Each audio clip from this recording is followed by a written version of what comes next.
She's locked in the shed. A white horse neighs and runs toward it. But first, if you love animals as much as we do, subscribe to our channel so you don't miss any emotional stories. Thank you. Now, let's get back to our story. The iron. Gates of Willow Creek Farm closed with a heavy clang that Monday morning, sealing the property from the outside world. The sound barely registered with Emily Mitchell as she rocked gently on the porch swing, her gaze fixed on the distant stable, where Phantom waited. The late September sun cast long shadows across the Kentucky countryside, turning the dried pastures into fields of gold stretching toward the rolling Appalachian foothills. Mrs. Johnson, the housekeeper who had been with the Mitchell family for over 15 years, watched Emily from the kitchen window. The 12-year-old sat with her cloth doll clutched tightly against her chest, the same handmade companion she'd had since she was 5. Its fabric face had been restitched countless times by different hands, but Emily recognized every patch, every repair. She called it Luna, though she rarely spoke its name aloud. In fact, Emily rarely spoke at all. That child and that horse, Mrs. Johnson muttered to herself as she kneaded bread dough with strong, weathered hands, like they share a secret language. The white horse had arrived at Willow Creek 3 months earlier, purchased at an auction in Lexington by Robert Mitchell, more as an investment than anything else. From the beginning, Phantom had been unlike the other horses in the stable. His coat was so brilliantly white it seemed to capture, light even on cloudy days, and his eyes held an unsettling intelligence that made the stable hands uneasy. They claimed he was stubborn, unpredictable, impossible to handle, except with Emily. From the moment the horse trailer had opened and Phantom had stepped onto Mitchell property, he had seemed to recognize something in the quiet girl who watched. From a distance, rocking slightly, her eyes never quite meeting his, but somehow seeing him completely. Mrs. Johnson dusted flour from her apron and stepped onto the back porch. "Emily, honey, your daddy's plane lands in Louisville at 4. We should get you cleaned up before he gets home." Emily continued rocking, her fingers tracing the stitches on Luna's face. Mrs. Johnson sighed and approached slowly, careful not to move too suddenly. After 7 years working as the primary caretaker for Emily, she knew the girl's triggers well. "How about we go see Phantom first, then get ready," she suggested, knowing that transitions were easier when they involved the horse. For the first time, Emily's eyes flickered upward, not quite meeting Mrs. Johnson's gaze, but acknowledging her presence. She stood with careful deliberation, Luna secure in the crook of her arm, and began walking toward the stable. The scent of hay, leather, and horse filled the stable with a warm, earthy perfume that seemed to calm Emily instantly. Her shoulders, perpetually tense under the weight of a world too loud and bright and unpredictable, relaxed slightly. At the far end of the row of stalls, a soft nickering announced Phantom's recognition of her footsteps. Unlike the other horses who poked curious heads over their stall doors at the sound of visitors, Phantom waited with dignified patience. He wasn't a particularly large horse, but his presence filled the space completely. When Emily approached, he lowered his head to meet her, his breath warm against her hair. Mrs. Johnson stayed a respectful distance behind. 15 minutes, Emily, then we need to head back." Emily didn't acknowledge the instruction, but Mrs. Johnson knew she'd heard. Time meant little to Emily in most contexts, but with Phantom, she seemed to develop an intuitive understanding of its passage. The housekeeper watched as Emily carefully placed Luna on a nearby hay bale before reaching out to stroke Phantom's nose. The horse stood utterly still, allowing Emily's fingers to explore the velvet softness of his muzzle. No other horse on the property would tolerate her sometimes erratic movements, the way her hands might suddenly flutter with excitement or anxiety. But Phantom remained steady, his dark eyes watching her with what Mrs. Johnson could only describe as recognition. "That horse knows things," Jake, the oldest stable hand, had told her once. "Not in a spooky way, just he sees what others don't." What Phantom saw in Emily What he responded to with such consistent gentleness remained a mystery to everyone at Willow Creek. But Mrs. Johnson had her theories. In a world where Emily's father saw her autism as a problem to be fixed, where therapists saw a collection of symptoms, where teachers saw behavioral challenges, Phantom simply saw Emily. The relationship had begun to change the girl in subtle ways. She stimmed less, around the horse, her rocking and hand-flapping gentling into something more like the natural movements of communion. And occasionally, in the privacy of the stable, with only Phantom as witness, Mrs. Johnson had heard Emily whisper fragments of sentences, more words than she used with any human. "Time to go, Emily," Mrs. Johnson called softly after the promised 15 minutes had elapsed. Surprisingly, Emily turned without protest. She collected Luna from the hay bale and with one last look at Phantom, followed Mrs. Johnson back toward the main house. The white horse watched them go, his ears pricked forward attentively until they disappeared from view. The main house of Willow Creek Farm stood like a sentinel on the highest point of the property, a grand colonial revival with columns and dormer windows that spoke of old Kentucky money. The Mitchell family had owned this land for 4 generations, though Robert Mitchell was the first to use it primarily as a residence rather than a working farm. Most of the acreage was now leased to neighboring operations, leaving the immediate grounds around the house pristine but oddly empty, like a stage set waiting for actors. Mrs. Johnson had just finished helping Emily change into a fresh blue dress when the sound of tires on gravel announced Robert Mitchell's return. Emily's body tensed immediately, her hands reaching for Luna with renewed urgency. "It's all right, honey," Mrs. Johnson soothed, though she felt her own shoulders stiffen. Robert had been away on business for nearly 2 weeks, longer than usual, and his homecomings were often difficult. The transition from absent father to present authority figure rarely went smoothly. Robert Mitchell entered his home like he entered his boardrooms, with purpose and the expectation of deference. At 43, he carried himself with the confidence of a man accustomed to command, his posture military straight, his gestures precise. The lines around his eyes had deepened since his wife's departure 3 years earlier, but otherwise, he remained as meticulously composed as his financial spreadsheets.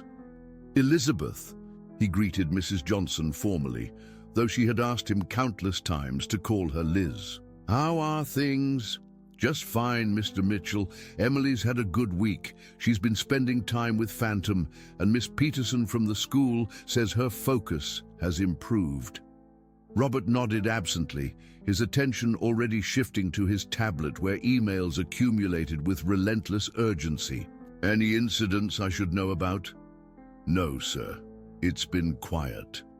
Robert's gaze finally landed on Emily, who stood completely still in the doorway to the living room, Luna clutched in white-knuckled hands. "Emily," he said, his voice softening fractionally, "I brought you something from Chicago." He reached into his briefcase and produced a small snow globe containing a miniature skyline. Emily didn't move to take it, her eyes fixed somewhere near her father's shoulder. "It's the Chicago skyline," Robert explained, a hint of frustration creeping into his tone. "You can put it on your shelf with the others." When Emily still made no move to approach, Robert sighed and placed the snow globe on the side table. Mrs. Johnson watched the familiar routine with a heavy heart, Robert reaching out in the only way he knew how, Emily unable to respond in the way he wanted, and the chasm between them growing wider with each failed connection. "Sir," Mrs. Johnson ventured carefully, "Emily and Phantom have developed quite a bond. You might enjoy watching them together sometime." Robert's expression closed like a ledger book. "I've got conference calls until dinner, Elizabeth. Please have Emily ready to join me at 6. I want to discuss some changes to her therapy schedule." As he disappeared into his study, Mrs. Johnson caught the subtle increase in Emily's rocking. She moved closer, careful not to touch the girl without permission. It's okay, Emily. Why? Don't we go back out to see Phantom before dinner? Would that help? Emily's fingers traced the stitches on Luna's face in a familiar pattern, 3 times across, twice down, a ritual that seemed to center her. After completing the sequence, she turned toward the back door without a word, and Mrs. Johnson followed.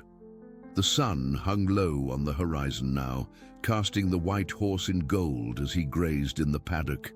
When he spotted Emily approaching, he lifted his head and walked to the fence with unhurried grace. Emily climbed onto the lowest rail, Luna tucked safely in her pocket and extended her hand across the barrier.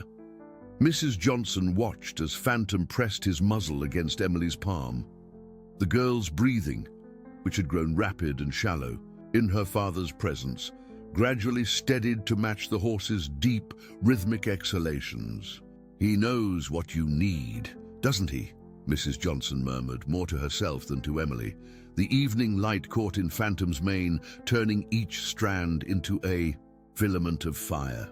As the sun sank lower, casting long shadows across the Kentucky hills, Mrs. Johnson couldn't shake the feeling that something significant was shifting at Willow Creek Farm, something that had begun the day that white horse had arrived and recognized in Emily what everyone else had missed. In the distance, a window illuminated in the big house, Robert Mitchell's study, where he remained isolated with his conference calls and spreadsheets, unaware of the silent communion taking place by the paddock fence. Mrs. Johnson checked her watch. 45 minutes until dinner, when 2 worlds would collide at the mahogany table, Robert's world of expectations and timelines, and Emily's world of sensory experiences and unspoken understandings. Between those worlds stood a white horse, watching and waiting with ancient patience, as if he'd been preparing his whole life for whatever was coming next. Dinner at Willow Creek Farm that evening unfolded like a carefully choreographed dance of avoidance. Robert Mitchell sat at the head of the mahogany table, his attention divided between his plate and the financial reports propped against the water glass. Across from him, Emily pushed food around in silent geometric patterns, never circles, always straight lines forming perfect rectangles, while Luna rested in her lap beneath the table. Mrs. Johnson moved efficiently between kitchen and dining, a room, her footsteps deliberately heavy on the hardwood floors to avoid startling Emily with sudden appearances. The only sounds were the clink of silverware, the rustle of Robert turning pages, and the ticking of the grandfather clock in the hall, measuring out moments of strained coexistence. The Hendersons called about the equestrian competition next month, Robert said, finally not looking up from his reports. "They want to know if we'll be entering any of our horses." Mrs. Johnson placed a serving dish on the table. "Mr. Jake says Starlight has been performing well in jumps." "Good. Tell Jake to prepare him." Robert glanced briefly at Emily. "And what about Phantom? Has he shown any aptitude?" The question hung in the air. Mrs. Johnson hesitated, uncertain how to explain that Phantom seemed interested only in Emily, that he performed flawlessly for her in ways no one could quite understand, given her limited verbal commands. "Phantom is special, sir," she said carefully. "He has a unique connection with Emily." Robert's expression hardened. "That horse cost $30,000, Elizabeth. I didn't purchase him to be a pet." At the mention of Phantom, Emily's methodical food arrangement paused. Her fingers tightened around her fork, and beneath the table, her free hand clutched Luna closer. "I understand, sir," Mrs. Johnson replied. "But perhaps his value isn't only in competitions, the therapeutic benefits for Emily." "I'm already paying for 3 different therapists," Robert interrupted, finally setting down his papers. "I don't need an expensive horse providing amateur therapy." He turned to Emily. "Starting Monday, you'll be seeing Dr. Winters twice a week instead of once. He believes more intensive behavioral therapy will help with your difficulties." Emily resumed pushing her food with renewed intensity, her breathing becoming shallow. Mrs. Johnson recognized the signs of building distress but remained silent. Years of experience had taught her when to intervene and when intervention would only make things worse. "And I've decided," Robert continued, oblivious to his daughter's increasing anxiety, "that it's time to put away childish things." His eyes dropped to Emily's lap, where the outline of Luna was visible beneath the table. "You're 12 years old now. That doll is for babies." Emily's movements froze entirely. Even her breathing seemed to stop for a moment. "Mr. Mitchell," Mrs. Johnson began carefully, "Luna provides comfort, and comfort is becoming a crutch," Robert said firmly. "Dr. Winters agrees. Emily needs to develop appropriate coping mechanisms, not cling to a rag doll." The days that followed unfolded in a miasma of tension. Robert remained at Willow Creek rather than returning to Louisville, working remotely from his study while increasing Emily's therapy schedule and monitoring her behavior with the clinical detachment of a scientist observing an experiment. Mrs. Johnson watched helplessly as the fragile equilibrium of their household tilted further off balance with each passing day. Emily's time with Phantom became her only respite. Each afternoon, she would stand by the paddock fence, sometimes for hours, while the white horse grazed nearby, occasionally approaching to breathe softly against her hair or gently nuzzle Luna. Mrs. Johnson noticed that Robert had begun watching these interactions from his study window, his expression unreadable. The breaking point came on a stifling October afternoon, unusually hot for the season. Robert had returned from a local business meeting earlier than expected, his mood soured by some unseen confrontation. When he entered the house to find Emily sitting cross-legged in the center of the front hall, rocking slightly with Luna pressed to her chest, something in him snapped. "Enough," he said, his voice sharp as a whip crack. Emily didn't look up, continuing her gentle rocking motion, her fingers tracing Luna's stitched face in her familiar pattern. 3 times. Across, twice down. "I said enough, Emily." Robert crossed the hall in 3 long strides and reached for the doll. Emily's reaction was instantaneous and primal. The scream that tore from her throat seemed hardly human, raw, wounded and desperately afraid. She clutched Luna tighter, her body curling protectively around the doll as she scrambled backward until she hit the wall. Robert stood frozen for a moment, stunned by the intensity of her response. Then his jaw set in a hard line. "This is exactly what I'm talking about. This dependency is unhealthy." Mrs. Johnson rushed in from the kitchen, alerted by Emily's cry. "Mr. Mitchell, please." But Robert had already crossed the remaining distance and pried Luna from Emily's grip with firm, unyielding hands. Emily's scream cut off abruptly, replaced by a high, keening whimper that seemed to come from somewhere deep inside her. "This ends now," Robert declared, striding toward the living room where a fire had been lit to ward off the evening chill. Mrs. Johnson realized his intention a moment too late. "No, Mr. Mitchell, don't." With a single, decisive motion, Robert tossed Luna into the flames. The old fabric caught instantly, orange fire licking hungrily at the worn cloth. Emily collapsed to the floor, her body folding in on itself as she wrapped her arms around her knees and began rocking violently. The silence that followed was worse than any scream. Emily made no sound at all as she rocked, her eyes fixed on nothing, her breathing shallow and rapid. Mrs. Johnson knelt beside her, careful not to touch her, but offering her presence as anchor. "What have you done?" she whispered to Robert, who stood staring at the fire where Luna was now nothing but ash and memory. For a fleeting moment, uncertainty crossed his face, the first crack in his armor of conviction. But it passed quickly, replaced by resolute determination. "She needs to learn," he said firmly. "This is for her own good." Without warning, he bent and lifted Emily from the floor. She remained curled in on herself, neither resisting nor acknowledging his touch. He carried her through the house and out the back door, his stride purposeful. "Where are you taking her?" Mrs. Johnson hurried after them, her heart pounding with alarm. "She needs time to process this without distractions," Robert replied, heading toward an old storage shed at the edge of the property. A quiet place to reflect on appropriate behavior. The shed was a weathered structure, used primarily for storing garden tools and old equipment. Robert shifted Emily's weight to one arm while he worked the rusty latch with his free hand. The Dutter creaked open to reveal a dim interior smelling of earth and old wood. "Mr. Mitchell, you can't possibly mean to—" Mrs. Johnson's protest died on her lips as Robert placed Emily gently but firmly on the wooden floor of the shed. "Just for a few hours," he said, stepping back outside, "until she calms down and is ready to behave rationally." Mrs. Johnson stared at him in disbelief. "She's autistic, not disobedient. This isn't a matter of behavior or choice." Robert's expression hardened again. "I'm still her father, Elizabeth. I make the decisions about her care."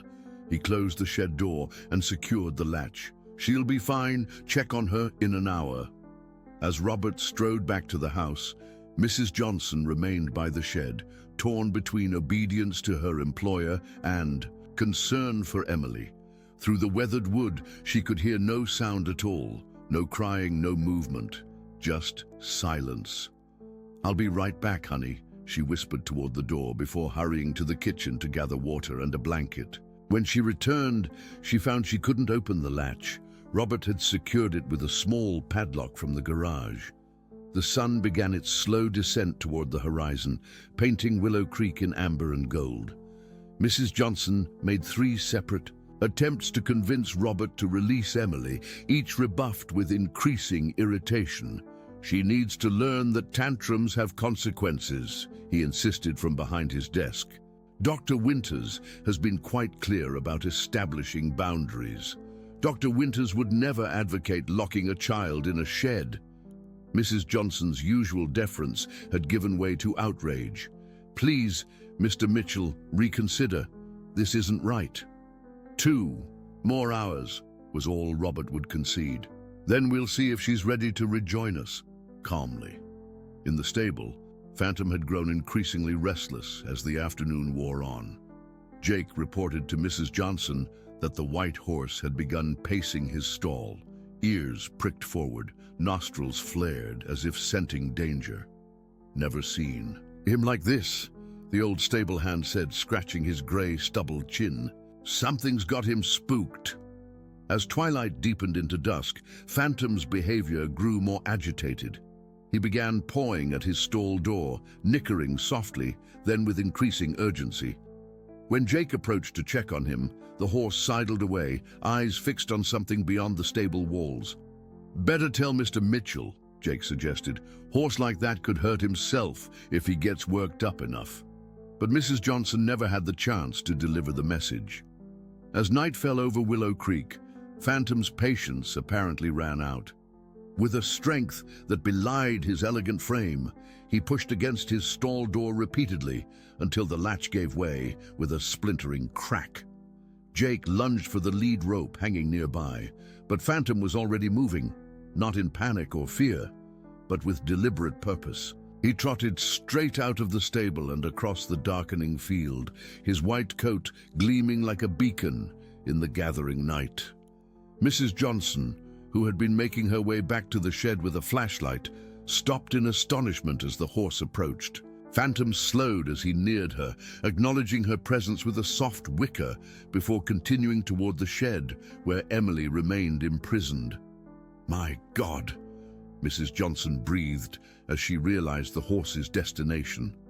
Phantom circled the small structure once, twice, 3 times, sniffing at the foundation, the walls, the padlocked door. Then, with methodical precision, he positioned himself alongside the door and began pushing against it with his shoulder. The old wood groaned under the pressure. Mrs. Johnson should have intervened, should have attempted to lead the valuable horse away before he injured himself. Instead, she stood transfixed, flashlight beam illuminating the extraordinary scene as Phantom continued his assault on the door with single-minded determination. On the fourth powerful push, the rusty hinges gave way with a screech of protesting metal. The door swung inward, revealing Emily exactly as they had left her, curled into herself on the dirt floor, rocking silently in the darkness. Phantom lowered his great head and nickered softly. For the first time since Luna had been taken from her, Emily's rocking slowed. Her head lifted incrementally, eyes focusing on the silhouette framed in the doorway, the white horse glowing like a specter against the night sky.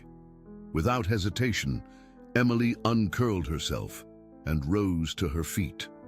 Her movements were stiff from hours in the same position, but deliberate as she crossed to Phantom and placed her hand on his neck. The horse stood patiently, allowing her to steady herself against him.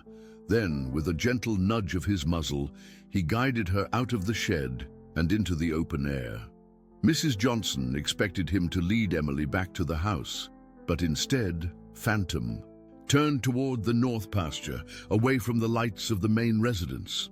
Emily followed without hesitation, her small hand resting on Phantom's shoulder, her bare feet moving silently through the grass. Mrs. Johnson trailed behind, unwilling to interfere, yet concerned about where this strange procession might lead in the darkness. They crossed the pasture and continued toward an old outbuilding, a former tack room that had fallen into disuse years before Robert converted most of the farm to residential property.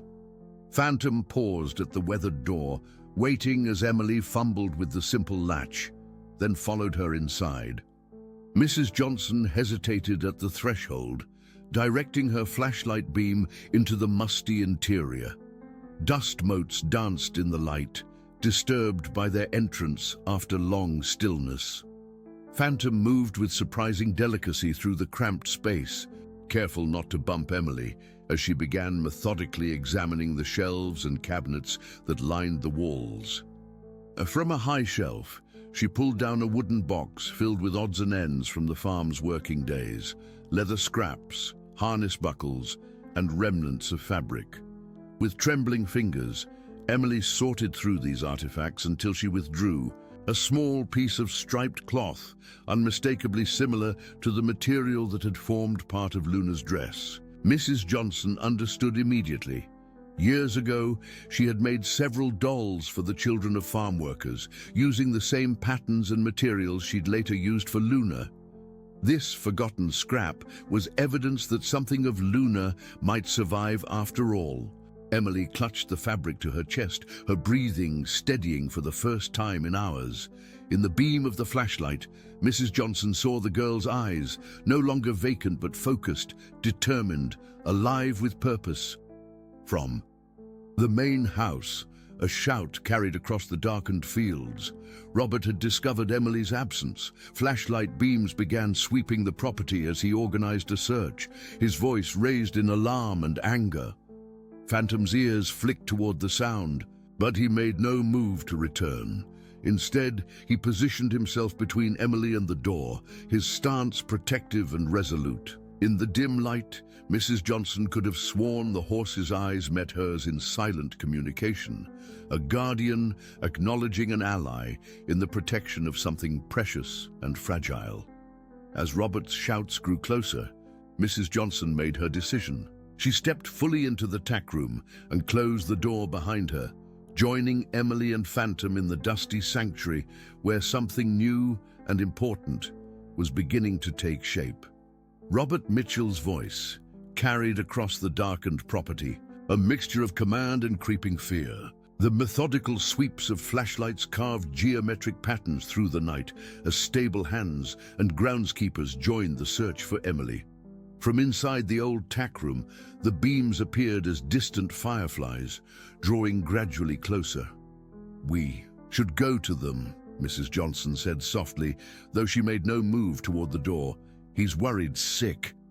Emily remained focused on the scrap of fabric in her hands, her fingers working its edges with delicate precision. Phantom stood motionless. Beside her, his white coat collecting what little moonlight filtered through the dusty window. The horse's presence seemed to expand, to fill the small space. Not threatening, but undeniably present, like a sentinel. When the door finally burst open, Robert Mitchell stood silhouetted against the night, his normally composed features twisted with panic and relief. "Emily!" He lunged forward, only to pull up short as Phantom shifted position, placing himself squarely between father and daughter.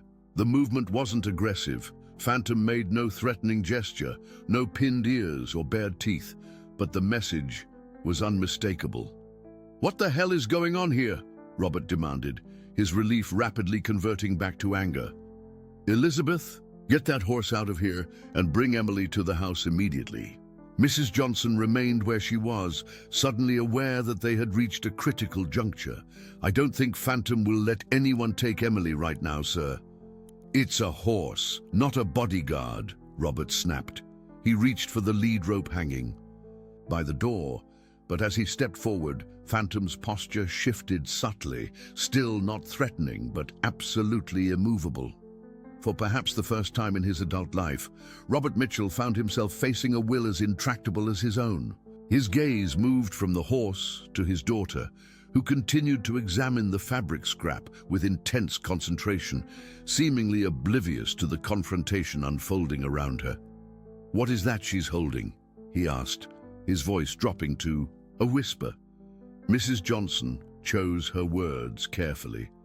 "It's a piece of cloth, similar to Luna's dress, from the same material I used years ago to make dolls for the children who lived on the farm." Robert's expression shifted, complex emotions playing across his features, confusion, frustration, and something that might have been the first glimmer of understanding. "Sir," Mrs. Johnson continued gently, "Emily isn't being defiant. She's trying to survive the only way she knows how." The tableau held for several long moments, Robert in the doorway, Mrs. Johnson to one side, and Emily protected by the silent presence of Phantom. Outside, voices called back and forth as the search party realized Emily had been found. Finally, Robert lowered the lead rope.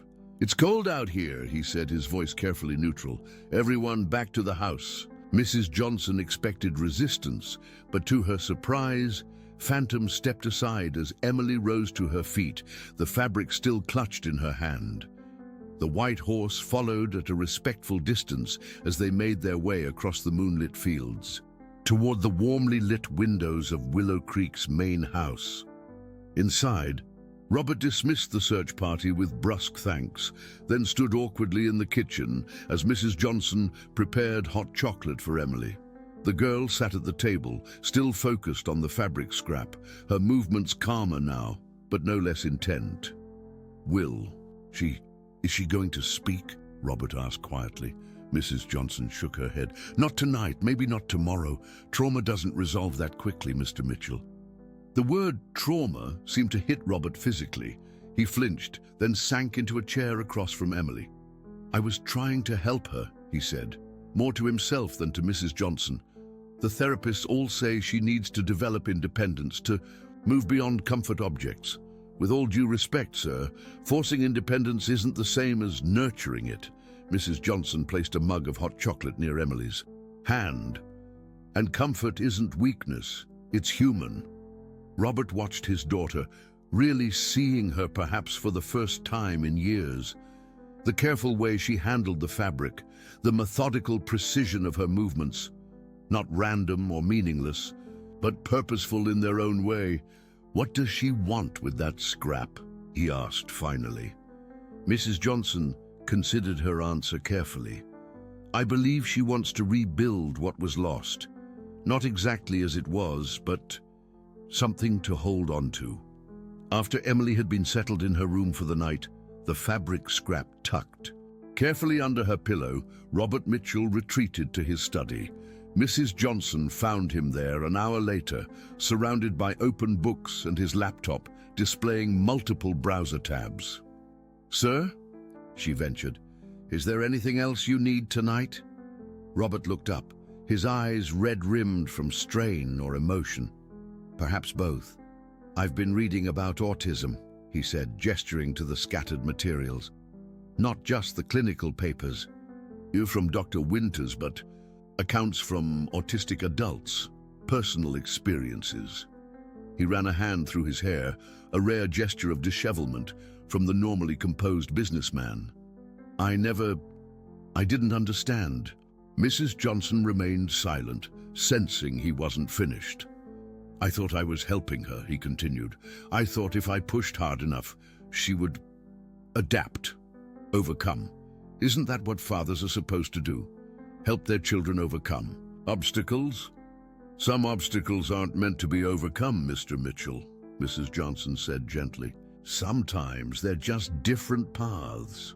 The morning brought rain, a soft, persistent drizzle that veiled Willow Creek in mist and turned the rolling fields a deeper green. Emily woke early and went immediately to her window, which overlooked the stable yard. Despite the rain, Phantom was visible in the paddock, his white coat stark against the grey day. Mrs. Johnson found her there, standing with one hand pressed to the glass, the fabric scrap held in the other. "Good morning, Emily," she said softly. "Are you hungry?" Emily didn't respond, but she allowed Mrs. Johnson to guide her downstairs to the breakfast table. To their mutual surprise, Robert was already there, dressed more casually than usual, in jeans and a sweater rather than his customary business attire. "Good morning," he said, his voice carefully modulated to a softer tone than usual. "I made oatmeal." He gestured awkwardly to the pot on the stove. "The kind with apples, if you'd like some." Mrs. Johnson concealed her astonishment as she helped Emily into a chair. Robert Mitchell hadn't cooked anything in the 3 years. She'd worked at Willow Creek, not even toast. "That was thoughtful, sir," she said, serving Emily a small bowl. As expected, Emily immediately began arranging the apple pieces in a precise pattern, not eating yet, but creating order from chaos in her methodical way. Robert watched this ritual with new eyes, no longer seeing it as a problem to correct, but as a clue to understanding. "Does she always do that?" he asked quietly. "Yes," Mrs. Johnson replied. "With most foods, it's important to her." "And the fabric? Has she slept with it?" "Yes, sir. It seems to provide some comfort." Robert nodded slowly, as if confirming something to himself. Then he cleared his throat. "I've made some calls this morning. Dr. Winters won't be coming anymore." Mrs. Johnson looked up sharply. "Sir?" "I've spoken with a Dr. Sarah Anderson in Lexington. She specializes in autism from a different perspective, more focused on understanding than changing." Robert's gaze remained on Emily as she meticulously aligned apple pieces. "She's coming out to Willow Creek tomorrow." "I see," Mrs. Johnson said carefully, not wanting to disrupt this fragile new direction with excessive enthusiasm. "And I was hoping," Robert continued, "that you might help me with something today, if you have time." After breakfast, while Emily spent time in her room with colored pencils and paper, one of her few consistent interests besides Phantom, Robert led Mrs. Johnson to the attic. Dust motes danced in the shafts of grey light filtering through small windows as he pulled an old trunk from beneath the eaves.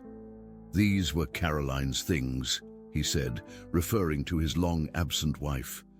I never knew what to do with them after she left." Mrs. Johnson maintained a diplomatic silence. Caroline Mitchell's departure 3 years earlier had coincided with Emily's autism diagnosis, a connection that everyone at Willow Creek understood, but never discussed directly. From the trunk, Robert carefully removed fabric scraps, sewing, notions, and a half-finished quilt. "She used to make things for Emily," he explained unnecessarily, "before everything." Mrs. Johnson examined the materials with professional interest. "These are lovely fabrics, very similar to what I used for Luna." "Do you think," Robert began, then paused to clear his throat, "would it be possible to make something new for Emily, using this and the scrap she found?" Mrs. Johnson felt unexpected emotion tighten her throat. "Yes, sir, I believe it would. They spent the morning sorting through the trunk, selecting fabrics that might work together. Robert revealed a surprising knowledge of what Emily liked and didn't like, sensory preferences she'd demonstrated over the years that he'd noticed but never fully acknowledged. "Not this one," he said, setting aside a glittery piece. "She doesn't like the way sequins feel, and this blue is too bright. It bothers her eyes." By lunchtime, they had assembled a collection of fabrics that met Emily's sensory needs: soft cotton in muted colors, flannel for weight and comfort, satin binding for the edges that she liked to trace with her fingers. Mrs. Johnson set up the sewing machine in the sunroom while Robert went to check on Emily. He found her in her room, surrounded by colored pencil drawings, all of the same subject, page after page of white horses, rendered with the meticulous attention to detail that characterized all Emily's efforts. Some showed just Phantom's head, others his full body in various poses. The rendering was remarkable for a 12-year-old, capturing something essential about the horse's presence and dignity. "These are wonderful, Emily," Robert said quietly from the doorway. Emily didn't look up, but her pencil paused momentarily. Acknowledgement, perhaps, of his presence and words. "I was wondering," he continued, "if you'd like to see Phantom this afternoon, once the rain stops." The pencil resumed its movement across the paper, but Emily's posture shifted slightly. A tensing of anticipation that Robert might have missed a week ago, but now recognized as meaningful. "I thought so," he said, smiling faintly. "I'll come get you when it's time." The rain cleared shortly after lunch, leaving the Kentucky countryside washed clean and vibrant beneath clearing skies. Robert walked beside Emily as they made their way to the paddock, maintaining a careful distance, close enough for safety but not so close as to crowd her. Phantom spotted them immediately, trotting over to the fence with ears pricked forward attentively. Emily approached with more animation than she'd shown since the incident, her steps quickening as she neared the white horse. Robert hung back, watching as his daughter reached out to stroke Phantom's nose. The horse lowered his head to meet, her touch blowing softly against her hair in greeting. There was something in the interaction that Robert had never noticed before, a mutual recognition, an understanding that transcended the need for words. "He knows her," Robert murmured. To himself. "Yes, sir, he does," came Mrs. Johnson's voice as she joined him at the fence. "Always has from the first day." "How?" Robert asked, genuinely puzzled. "How does a horse understand what doctors and therapists and her own father couldn't see?" Mrs. Johnson considered this as they watched Emily lean her forehead against Phantom's neck, her body relaxing in a way it rarely did with humans.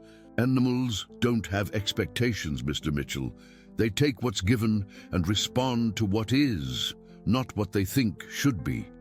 Robert absorbed this in silence, watching as Phantom gently nudged Emily toward a patch of late wildflowers growing along the fence line. She bent to examine them with characteristic intensity, then carefully selected one to hold up for the horse's inspection. "I've been a fool," Robert said finally, his voice rough with emotion. "Trying to fix her instead of seeing her." "You're seeing her now," Mrs. Johnson replied simply. "That's what matters." They stayed by the paddock until the afternoon light began to soften toward evening. Emily remained with Phantom, sometimes, walking alongside the fence as he paced inside the enclosure, sometimes simply standing in communion with him. As they prepared to return to the house, Jake approached from the stable, his weathered face creased with concern.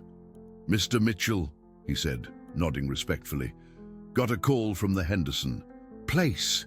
They're asking about borrowing one of our horse trailers next weekend for the competition in Lexington." Robert's gaze shifted from Jake to Phantom, who had positioned himself at the fence nearest Emily. "Tell them yes, of course, but Phantom won't be going to any competitions." Jake's eyebrows rose slightly, but he nodded. "Yes, sir. Never thought he would, to be honest. Not with how particular he is." "He's exactly where he needs to be," Robert said with newfound certainty. Then, turning to Mrs. Johnson, "How is the project coming along?" "Nearly finished, sir. Should be ready by this evening. After dinner, which Emily actually ate rather than just arranging, Mrs. Johnson presented her with a small wrapped package.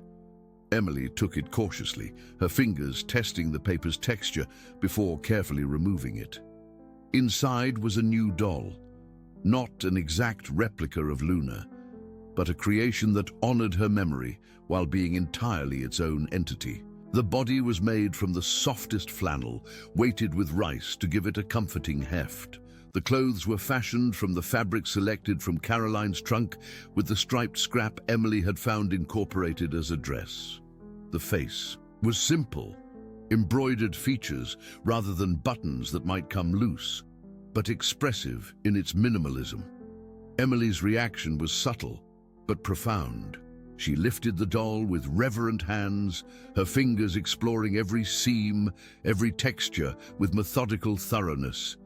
Then, in a gesture that brought tears to Mrs. Johnson's eyes, she hugged it to her chest. Robert watched from the doorway, his own eyes suspiciously bright. Is it acceptable?" he asked hesitantly. Mrs. Johnson nodded, not trusting herself to speak immediately. "Yes," she managed finally. "I believe it is." That night, as Robert passed Emily's room on his way to bed, he paused at her partially open door. She lay asleep, the new doll tucked securely in the crook of her arm, her breathing deep and even. For the first time in longer than he could remember, her face in sleep was peaceful rather than stressed. Outside, a full moon cast silver light across Willow Creek Farm. In the paddock, visible from the upstairs windows, Phantom's white coat gleamed like a beacon in the darkness. The horse stood facing the house, as if keeping watch over its sleeping inhabitants, particularly the small figure who had found in him a silent understanding that words could never capture. Robert Mitchell stood at the window for a long time, watching the guardian horse and contemplating the radical shift in his understanding of his daughter, his role as her father, and the nature of connection itself. The path ahead was uncertain, but for the first time in years, uncertainty felt like possibility rather than threat. Before turning away from the window, he whispered words meant for no human ears. "Thank you for seeing her when I couldn't." In the moonlit paddock below, Phantom's ears flicked forward, as if catching the sentiment if not the specific words. The white horse remained at his post until dawn broke over the Kentucky hills, steadfast in his silent vigil over Willow Creek and the precious soul who had recognized in him a kindred spirit. Dr. Sarah Anderson arrived at Willow Creek Farm precisely at 10 the next morning, the gravel crunching beneath the tires of her sensible sedan. She was younger than Robert had expected, mid-30s perhaps, with a warm smile and observant eyes that seemed to take in everything at once. "Thank you for coming all this way," Robert said as he welcomed her into the house. "I know it was short notice." "Not at all," Dr. Anderson replied, setting down a colorful bag filled with what appeared to be various toys and tools. "From what you described on the phone, I'm very interested in meeting Emily and Phantom." Mrs. Johnson appeared in the doorway to the kitchen. "Emily's in the sunroom, Dr. Anderson. She's been drawing this morning." Dr. Anderson's approach to Emily was unlike anything Robert had witnessed from previous specialists. Instead of immediately trying to engage her or assess her, the doctor simply entered the sunroom and sat quietly in a chair nearby, observing. Without intrusion, Emily continued drawing, apparently oblivious to the newcomer's presence. The new doll sat propped against a pillow beside her, watching over her work with embroidered eyes. After several minutes of silence, Dr. Anderson spoke, not to Emily directly, but softly, as if thinking aloud. "Those are beautiful horses. The white one has such a dignified expression." Emily's pencil paused momentarily, the slight acknowledgement that Robert was beginning to recognize as significant. Dr. Anderson noticed it too, but made no attempt to push further. She simply continued sitting quietly, occasionally commenting on aspects of Emily's drawings that she found interesting. Eventually, Emily selected a finished drawing and placed it on the empty chair between them. Not looking at Dr. Anderson, but clearly making an offering of communication. "Thank you," Dr. Anderson said sincerely. "May I look at your other drawings as well?" Emily didn't respond verbally, but she pushed her sketchbook a few inches toward the doctor. Permission granted. Robert watched from the doorway, fascinated by the subtle dance of connection unfolding before him. It was so different from Dr. Winter's approach of direct questions, instructions, and evaluations of compliance that he felt a pang of regret for having subjected Emily to those sessions for so long. After reviewing the drawings, Dr. Anderson asked quietly, "Would you like to introduce me to your doll?" Emily's hands stilled. Then, with deliberate movements, she picked up the new doll and held it briefly toward Dr. Anderson before returning it to its place beside her. "She's lovely," Dr. Anderson commented. "Does she have a name?" Robert held his breath, not expecting an answer. To his astonishment, Emily's lips moved, forming a nearly inaudible word. "Stella." Dr. Anderson showed no surprise at this breakthrough, simply nodding as if they'd been conversing all along. "Stella, like the stars. That's a beautiful name." The evaluation continued in this gentle manner for over an hour. Dr. Anderson never pushed for eye contact or verbal responses, instead creating a comfortable space where communication could happen on Emily's terms. By the end, she had learned more about Emily's preferences, challenges, and strengths than Robert had gleaned from months of traditional therapy reports. "I'd like to see Phantom now, if that's possible," Dr. Anderson said as they concluded the indoor portion of her visit. Robert led her to the paddock where Phantom grazed peacefully. Emily walked slightly ahead of them, her steps quickening as they approached the white horse. Stella the doll remained secure in the crook of her arm. "Remarkable," Dr. Anderson murmured as they watched Emily approach the fence. Phantom immediately lifted his head and trotted over to greet her, his ears pricked forward attentively. "How long has she had this relationship with him?" "Since he arrived 3 months ago," Robert replied. "It was immediate, as if they recognized each other somehow." Dr. Anderson observed thoughtfully as Emily reached out to stroke Phantom's nose. "Some autistic individuals have profound connections with animals. The relationship is straightforward, predictable, and non-demanding in ways that human interactions often aren't." She glanced at Robert. "Has she shown interest in other horses?" "No, only Phantom." "And how does he behave with others?" Robert chuckled wryly. "He tolerates us at best. The stable hands call him stubborn. He's utterly disinterested in anyone but Emily." Dr. Anderson watched as Phantom gently nudged Emily's shoulder, eliciting a rare smile from the girl. "I wouldn't call it stubbornness. I'd call it discernment. This horse has chosen his person." She turned to Robert with sudden intensity. "Mr. Mitchell, have you ever heard of equine therapy?" By the end of Dr. Anderson's visit, a new path had been charted for Willow Creek Farm.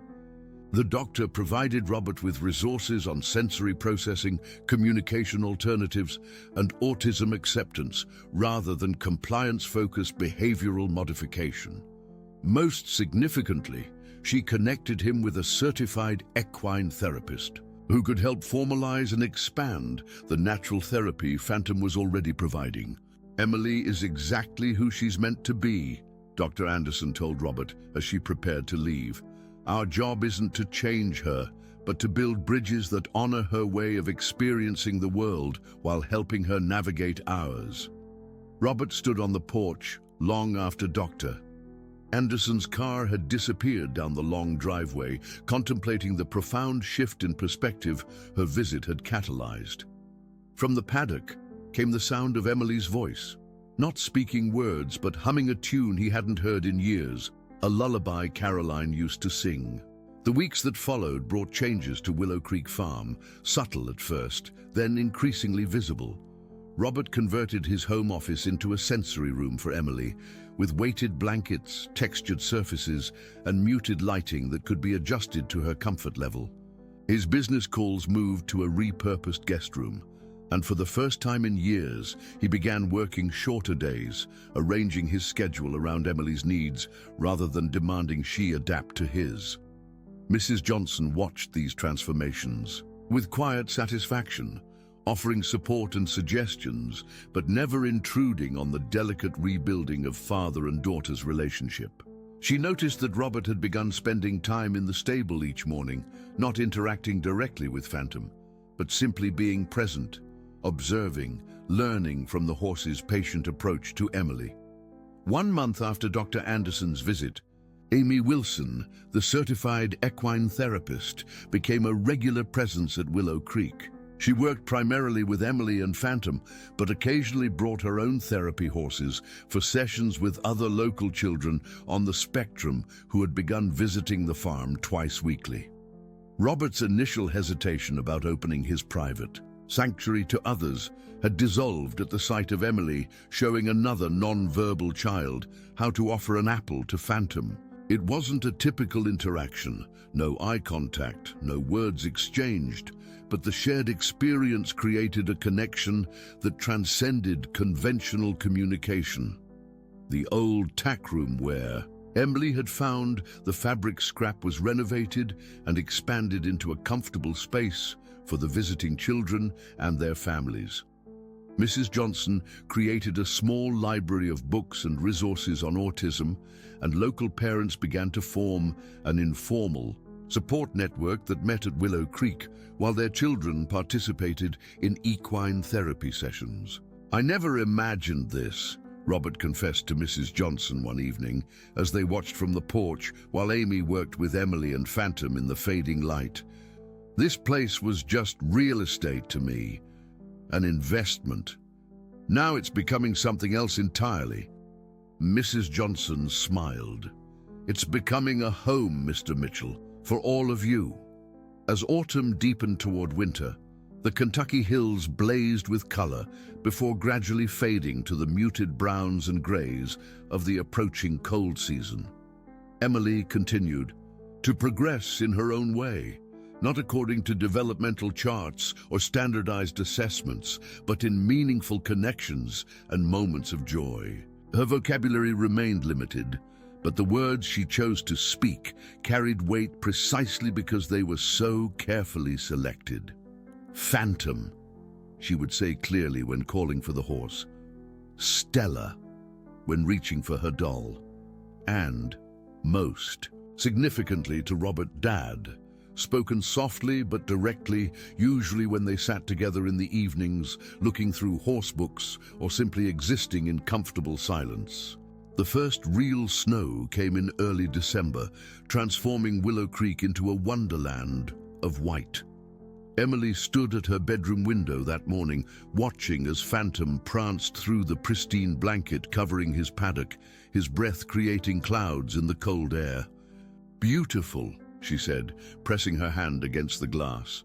Robert, who had come to tell her breakfast was ready, felt his heart constrict at this unexpected word. "Yes," he agreed softly. "He is beautiful."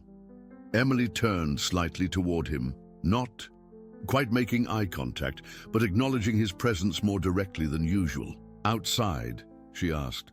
"After breakfast," Robert promised. "We'll bundle up warm and go see him." The meal passed with unusual quickness, Emily eating methodically, but without her typical elaborate food arrangements.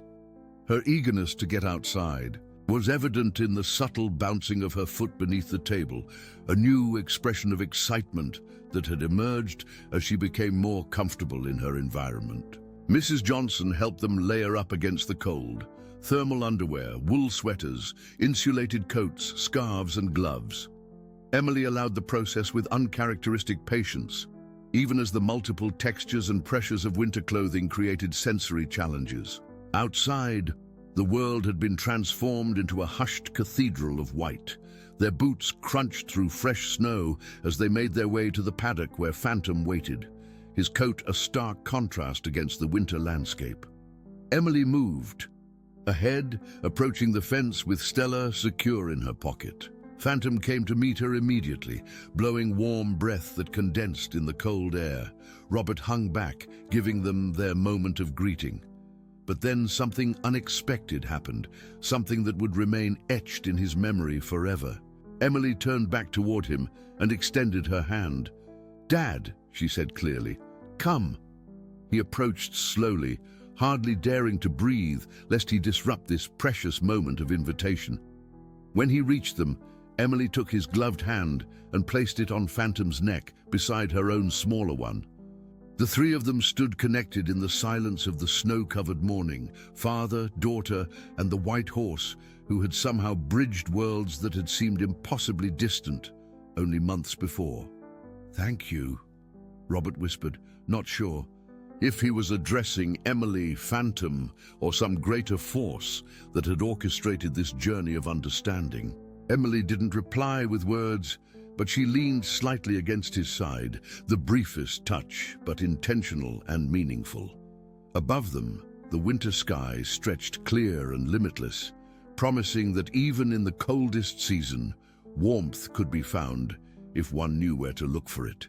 By spring, Willow Creek Farm had been officially established as an equine therapy center, with Phantom as its silent heart.